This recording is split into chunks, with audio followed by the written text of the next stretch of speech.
I'm here to talk to you about an exciting radio telescope that is going to be placed on the moon.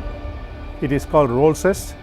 It stands for Radio Wave Observations from the Lunar Surface of the Photo-Electron Sheath. It's a mouthful, but actually it's a very simple instrument, and it's going to detect all kinds of radio emission that is falling on the moon.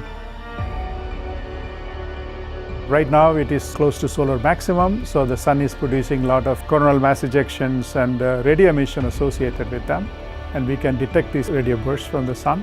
Jupiter can produce radio emission in this wavelength that we are interested in, and we can observe Jupiter. Even the Milky Way galaxy produces low level of radio emission. We can detect those radio emission. We also produce a lot of radio emission by man-made transmitters from Earth, and these radio interference can reach the moon.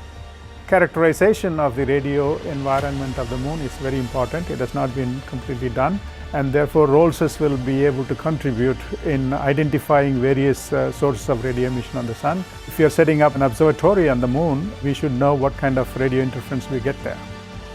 Commercial lunar payload services, NASA and American companies working together.